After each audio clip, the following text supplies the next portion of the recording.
Komnas HAM ungkap ada percakapan grup WhatsApp dihapus usai penembakan Brigadir J. Komisi Nasional Hak Asasi Manusia mengungkap terdapat percakapan di grup WhatsApp yang dihapus sesaat sebelum dan sesudah penembakan Nofriansyah Joshua Huta Barat atau Brigadir J di rumah dinas Irjen Verdi Sambo di Duren 3, Jakarta Selatan pada Jumat 8 Juli 2022. Namun tak disebutkan detail grup WhatsApp yang dimaksud dan di ponsel siapa percakapan itu dihapus. Anam mengungkapkan perusakan barang bukti pembunuhan Brigadir J tidak hanya berupa penghapusan percakapan di ponsel, tetapi juga pembersihan riwayat panggilan telepon dan data kontak. Dilakukan pula upaya penghilangan ponsel sebelum diserahkan ke penyidik. Kemudian terdapat beberapa foto dari ponsel yang dihapus, salah satunya yang menggambarkan jasad Brigadir J sesaat setelah ditembak.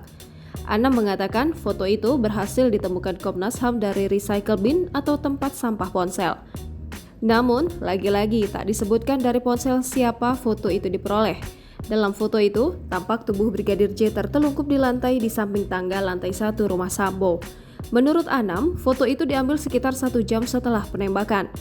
Selain itu, dilakukan perusakan dan penghilangan CCTV atau decoder CCTV di TKP.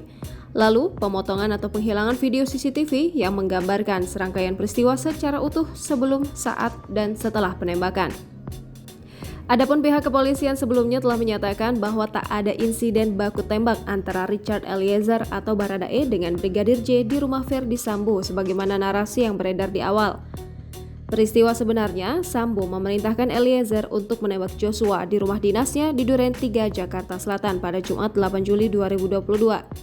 Setelahnya, dia menembakkan pistol milik Brigadir J ke dinding-dinding rumah supaya seolah terjadi tembak-menembak.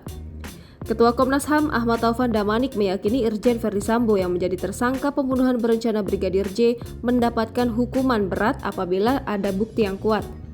Sejauh ini telah ditetapkan 5 tersangka kasus dugaan pembunuhan berencana Brigadir J, yakni Verdi Sambo, Baradae, Ricky Rizal atau Bribka RR, Kuat Ma'ruf, dan Putri Chandrawati. Jangan lupa subscribe, share, komen, dan like ya!